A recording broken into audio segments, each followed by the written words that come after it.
When Charles Barkley came on the Bill Simmons Podcast this week, he created a vague conspiracy theory that the WNBA is sabotaging itself by sabotaging Caitlin Clark.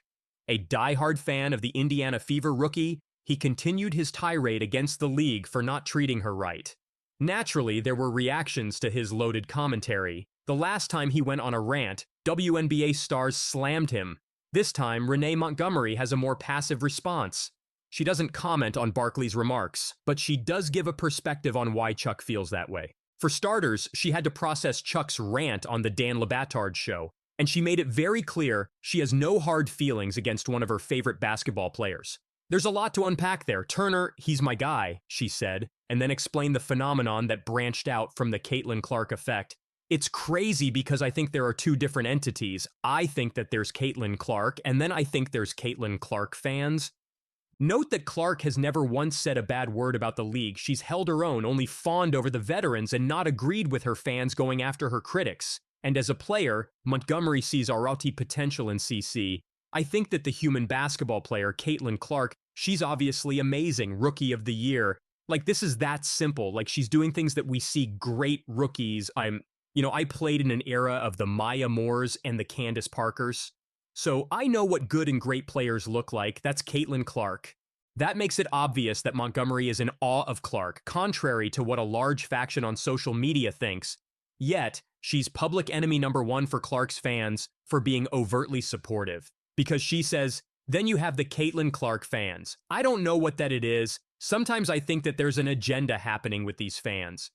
Interestingly, Barkley claims there's an agenda in the WNBA. These ladies, and I'm a WNBA fan, they could not have fed this Caitlin Clark thing up even worse if they tried.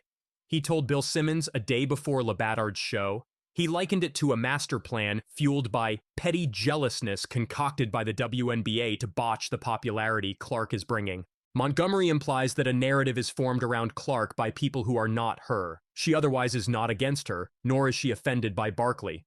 Atlanta Dream legend plays it safe with Caitlin Clark. The 2x WNBA champion has her own example to show. Months earlier, Renee Montgomery felt the ROTY race is close between Caitlin Clark and Angel Reese, but she genuinely felt that Aja Wilson had MVP in the bag. Predictably, her mentions were filled with accusations that she's diminishing Clark when she said no such thing. The Atlanta Dream vice president welcomed Clark into the league. Around the same time, Barkley ranted at the NBA playoffs that the WNBA needs to be grateful to Clark. It seems a lot like the praise Montgomery heaps on Clark is overlooked by Clark's fans to push an agenda that she's victimized. Montgomery outrightly says she's got no dog in this fight related to Clark's fans. Her priority has only been Atlanta Dream and its growth. She goes on to say that as athletes, she and Clark are thick-skinned, so this commentary doesn't affect them. Chuck can try, though. Just obviously now you're used to all the hype and everything like that, but when you go to all these cities, you go to see the stadiums, you see so many people wearing Clark jerseys or shirts and stuff. What's that feel like to you, and kind of just, how's that like?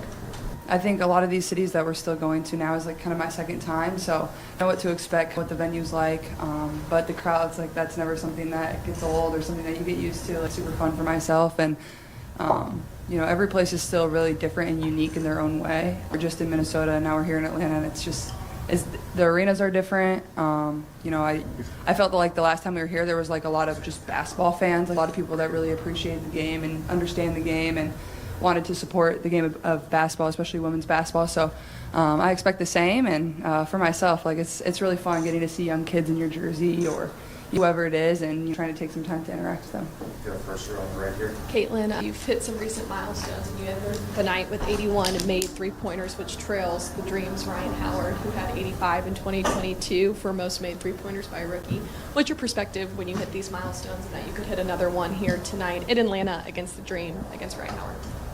Yeah, I mean, usually not something you're really aware of until it happens, I guess. And obviously Ryan had a really good rookie season, and she was somebody I played with when I was in high school, and she was in college on Team USA on our U19 team. So, I know her pretty well and how talented she is. So it's definitely really cool. But I think it just comes with playing the game the right way, especially playing offense the right way. I think our offenses continue to start to flow a little bit more has opened up some looks for myself along with my teammates. So just continuing to do that, I think, is going to be really important for this group.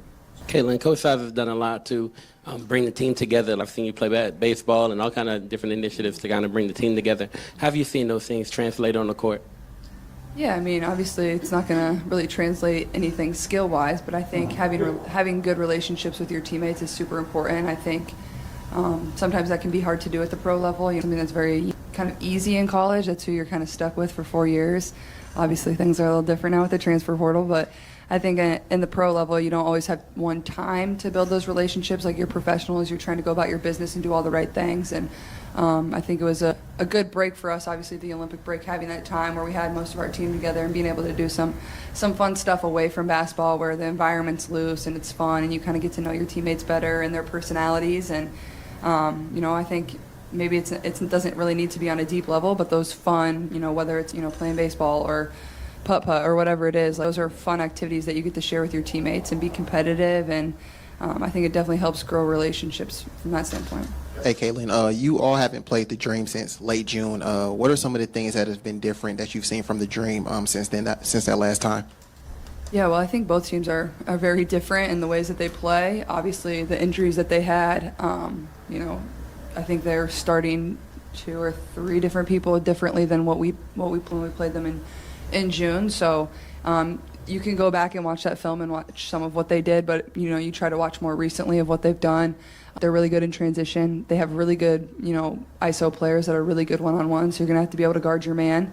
But I think our team defense is gonna be very important. I think we're a step behind versus Minnesota, and that's not something we can do tonight. Is we really got to pull over in rotations and be there for our teammates, because they have some very talented players on this team. But I think they're running some different sets as well too on the offensive end, and being much more intentional in that action. So just preparing for that too. Caitlin, how do you describe where you are now as opposed to the start of your rookie season? You've had the break, you've had a couple of wins now after the break. How do you feel now as far as the mental and the physical aspects of getting the leadership and your legs and your mind together for this second half run? I'm just trying to take it game by game. I feel the best I've probably felt all year long from a comfortability standpoint, but also from just how my body feels and understanding the game and everything like that. I still feel like I'm learning every single day, and I still feel like there's just so many areas for me to continue to improve. And I think that's the most exciting part for myself, and I think also for our team. You still find areas where we kind of have a lapse, and that was the case versus Minnesota, where I think Christy broke it down, in about 6 minutes of gameplay, we gave up 30-some points. So it's those little margins, you can't make those mistakes versus these teams. It really costs you. You can maybe give it up one time where they go on a little run, but you can't give up 2 or 3 runs. It's really hard to recover from that. So I think just continuing to push myself and be a good leader and find my voice too. Obviously that can be hard at times as a rookie and as a point guard, but that's something that's going to be very important for this team down the stretch. And every single game is going to be very important for us, and obviously this one's especially important. Good. Last one on Zoom. Matt, want to go ahead? Caitlin, just to kind of follow up on the end of your last response, the Dream are only 2.5 games out behind you guys, so tonight's going to be important for playoff positioning. Has that been a message that you and your teammates have been kind of internalizing in the lead up to tonight? I don't think that's not a conversation that we've honestly had. I think everybody's aware. It doesn't really need to be spoken. If you are following the league, it's very evident of what it is, and obviously the playoffs are where we want to be, and we know how close that race is going to be. So every single game is important, no matter who you're playing, whether people are, have already clinched their playoff spot, whether they might not even make the playoffs. Every single game is going to be important for us down the stretch, and I think every person in our locker room knows that. But I think we're just trying to go one game at a time. Even if you lose game, not all is lost. Obviously, we come into every game with the mentality to win, but this is a very tough league. We understand that and we know that, and I feel like we're playing good basketball right now, so just continuing to try to carry that through this. Caitlin, how aware are you at the end of the game, something like that? Obviously, you're not trying to manipulate the game, but obviously people knew the last rebound. It's right next to the scoreboard, so I think everybody's pretty aware of what's happening. Somebody had to get the rebound, and I was actually the closest one to the ball, so. Yeah. Aaliyah, for you, I guess how has it been this growing into a new role with this team this year, and I guess picking your spots and having different games. 8 assists, 1 night, 24 points tonight, and just knowing how to choose the spots. I think it's just about reading the floor and taking what the defense gives you. I feel like I just try to let the game come to me and not force it. So if it's a night where I have more assists than anything else, then that's what it's going to be. And then if it's a night where I can score the ball and get rebounds and assert myself on the boards, and that's what it's going to be. It's really just taking what they give me. Earlier, Christy said she and you talked a little bit about your recent games, how they can help you get going. What do you feel like ignited you tonight and led to the big performance? Obviously, I think you always want to play the best, and I feel like, especially these past 2 games, for me, just making sure that I have a presence on the floor. And so tonight, I mean, there's just, prayer, just knowing that He's equipped me for anything. It was the game that we had tonight, and so I'm just super blessed. Go, Christine and Will. For both of you, obviously, lots of great positive things happened in the last 24 hours. Was it a little difficult to get back up for it? Obviously, LA was playing well, turnovers. Can you maybe describe your mindset when you've already accomplished so many goals, but of course you want to win the game, and you did, but how hard that is to kind of get through that on a night like this? Thank you. I thought we could have came out with a little more energy. I thought we seemed a little bit flat. And I don't think that wasn't because we felt complacent with already being in the playoffs or anything like that. I'm just not sure if our energy was quite where it needed to be. And I thought we could have picked that up a little bit better. We weren't always on the same page, and I think that kind of started from the beginning. We didn't really play with as much pace as we usually do. At moments we definitely did, but I didn't think it was consistent throughout the game. And then obviously we could have taken care of the ball a little bit better. I think, we win by 10 to 15, maybe even more than that if we just take better care of the ball. So I think something you go back and watch, and we know on Friday we got to come out with a lot more energy. We'll go low, then we'll go in the back to Dom. Earlier. Last week, Coach was talking about the improvement in the team that she cited. Toughness and maturity has come out in the last month since the Olympic break and those practices. Do you feel like this fourth quarter was an example of that, where you got challenged, you made some runs, but you couldn't put them away, but you had to fight them off again? I think over the course of the season, it's about making sure that we're able to close out games. There were some games that we lost at the beginning of the season because our fourth quarter wasn't great, and so even going into this fourth quarter, we just emphasized that, listen, this is the fourth quarter, 10 more minutes, we have to give it all our best. We knew that they weren't just going to lay down and let us take the game, and so just making sure that if they score, then we have to score and then get a stop, and that's really our mindset, especially in that fourth quarter. We'll go down, then we'll go Akeem on the right. Yeah, for both of you, just 6 straight home games, including tonight, to get that homestand started off with a win, knowing how well you played already the second half. Crazy environment every night here. How's that feel to get that homestand started out right, knowing that you're just going to be here at home for so long? I think it's important. These are games you really need to win at home, and the more we can win, the better we can position ourselves for the playoffs. So, and also we're just a competitive group of individuals. Nobody wants to lose. That's not fun, especially in front of these fans. That a lot of them they only get to see the Fever play one time, and they spend a lot of money to come here and watch us and have fun with us. So, you want to kind of give them a show every single time we're in here, and honestly, it's a lot of fun. So, don't take that for granted, because before we know it, the season will be over, and I think this team is just trying to go one game at a time. But to get the homestand started off on the right note, I think was super important, and it's just continuing to go one step at a time and continue to build that confidence. But I feel like we're playing really good inside this building, so it's just continuing to build on that. Go Akeem, then we'll go James again. And just kind of following up on Christine's question earlier, just when the turnovers start to kind of mount and build, what is said, or what do you guys do to kind of refocus and get back on the same page? We get straight to it. We say we need to take care of the ball. I feel like that's as simple as it is. We know what we have to do, and most of the times it's silly mistakes, so making sure that we just pay attention, make sure that we're ready for it, but at the end of the day, just take care of the ball, make a good decision with it. You go James, and we'll go on Zoom. Caitlin played 40 minutes tonight, entire game. Obviously, probably wasn't the plan, but I guess how do you assess how you feel throughout the game? And do you ever ask to come out, or how did that come? No, I like sprinting. I already told you guys. I don't know. I feel like finding a balance of when to conserve my energy within the game and playing with pace at the same time. I think there's times where you can pick and choose. I think I've done better at that, and I think even over the last road stretch, the coaches found good, minutes where I could get a quick breather. That becomes very important, especially in the fourth. But I felt tonight I felt really good and could go the whole stretch. But it's never really, they don't really ask me. It's not really my choice. It's more so they know what they're thinking and what we need in the moment. So, yeah, I could probably go play another 40 minutes. I don't usually like to stop. So Go George on Zoom, then we'll finish with Mike. George Goy from the Just Say Goy Sports Podcast. Caitlin, many rookies struggle to find both team and individual success in the rookie year. LeBron, Peyton Manning, and Connor Bedard did not make the playoffs in their rookie season. What does it mean to have team and rookie individual success? I think it comes with just playing the game of basketball the right way. Coming in here, obviously, this organization hasn't been to the playoffs since 2016, and that was my main goal. And I felt like, once I got comfortable and kind of was, playing style of basketball that we wanted to play, which was up-tempo, which was playing off one another, was playing, setting my teammates up for success. And I think also once my teammates kind of got used to playing with me, it's been pretty smooth sailing and fun basketball since then. And everything besides team success, like that all just comes with when your team wins. You got to win to have all that on the side, and nobody really cares about that. People can talk about it. It is what it is. It's fun winning basketball games. It's fun walking off the court and the crowd's going crazy because you just won and you played a good game. So for me, that's where my main focus is. And I think when I do that, everything else comes along with it. And I'm just thankful. I feel like I'm surrounded by really good people, really good coaches, really good teammates that allow me to be myself and set me up for success and, have a lot of fun playing with me. So I've enjoyed every single second of it. And, I think we're just going to continue to get better.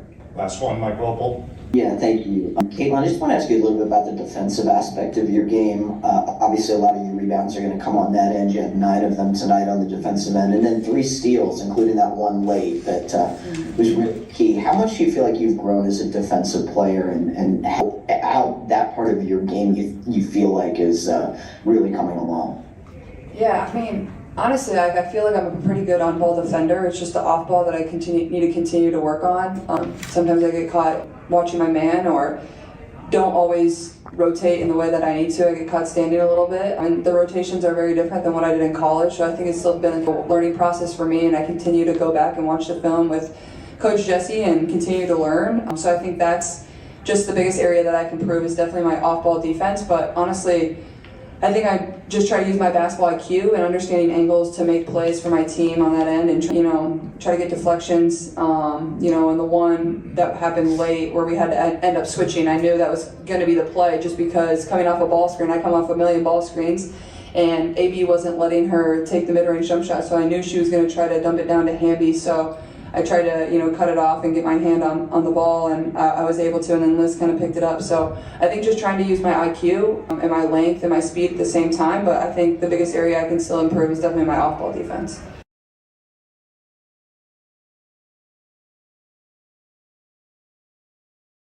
As the WNBA's historic regular season winds down, with less than 10 games remaining for each, only 3 playoff spots are left to be filled. 5 teams, led by the New York Liberty, 27-6, have already secured their places. And while that demands some attention, nothing like the Rookie of the Year title debate that comes with it. The fierce competition between Angel Reese and Caitlin Clark has kept spectators engaged in the race. However, according to Dave Portnoy, the race is already over. On September 3rd, Dave Portnoy took to his official Twitter account and declared, "They are not in the same sentence." For Portnoy, Angel Reese is merely popular for her rebounds and does little else. In contrast, Caitlin Clark excels in all aspects. "Not everyone is Steph Curry. Some people are a poor man's Dennis Rodman," he added. This wasn't just about Clark or Reese. Portnoy's comments were a response to Lisa Leslie's recent remarks about the Rookie of the Year race. A few hours earlier, Leslie had taken to her X account to share her view on the tough battle between the rookies. "I don't care what comparisons you make. Both at Reese 10 Angel and at Caitlin Clark 22 deserve the Rookie of the Year award," she stated. But obviously, Portnoy wasn't in agreement. For the founder of Barstool Sports, last week's Sky vs. Fever game was all the answer one needed.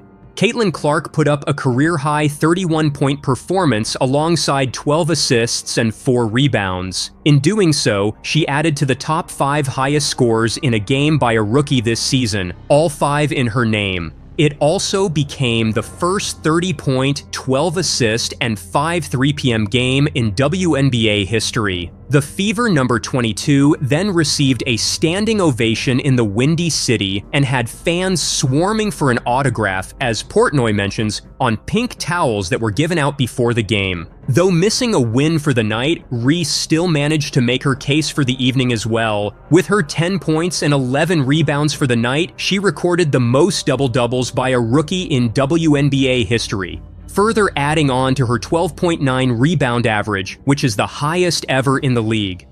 The very next game, she would go on to record the most rebounds in a single season in WNBA history.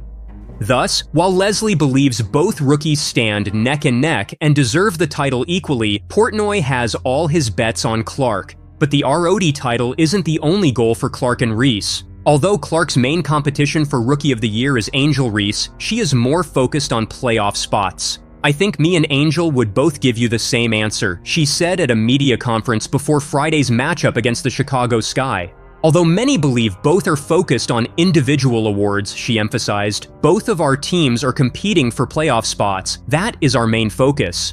Whether or not they win the title, the debate is at its peak. Almost everyone, whether in the WNBA, NBA, or other sports, has a favorite among the two. Why wouldn't they? Angel Reese, who leads the league with a 13.3 rebounds per game average, has set several records. Despite a loss in the final battle of the series against the Indiana Fever, Reese stands at her 24th double-double. Clark is no slouch either. Since returning from the 2024 Olympics break, Clark has been explosive, achieving the first triple-double by a rookie and the most assists in a single game, 19. She holds records for the most three-pointers and assists by a rookie. Currently, Clark averages 20.5 points and 10 assists per game, while Reese averages 13.5 points and 13.3 rebounds per game. While Clark has an edge in points and assists record-breaking, Reese's rebounding is no easy feat. What do you think?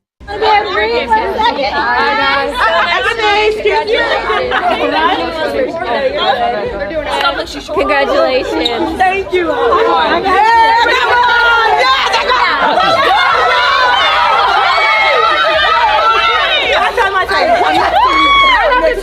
I'm at the you. I'm at the you.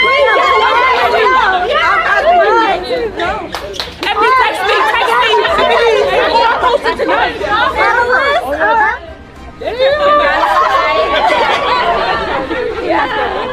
It's a pleasure. Oh my God, Kelsey. Thank you guys for supporting. You were so excited. Thank you. Oh my God. It's like usually the boys will just pass me like, yo. But they were so excited. That was so cool. Simone Biles meets Caitlin Clark. After another record-setting night for the Indiana Fever star, Caitlin Clark is making history, and the whole sports world is cheering for her, including Simone Biles. Simone Biles was live in attendance at Gainbridge Fieldhouse as the Indiana Fever scored an 84-80 victory over the Connecticut Sun. While Clark had a powerful showing, scoring 19 points, 5 rebounds, and 5 assists, a three-pointer early in the game, her 86th of the season. This broke the WNBA's rookie three-point record previously held by Ryan Howard. Following the game, Clark and her teammates met Biles and Olympic track star Gabby Thomas, who greeted them with hugs and smiles. The squad was ecstatic to meet Simone Biles and Gabby Thomas after our win at the reactions. The WNBA team captioned a video shared across its social media accounts. After the sweet meeting, Biles said to the camera, "They were so excited. Oh my God, it's like usually the boy will just pass and be like, yup, but they were so excited. That was so cool." She further commented on the encounter by sharing the video on X and writing, "Everyone watches women's sports, so happy to be able to go support. My first of many WNBA games."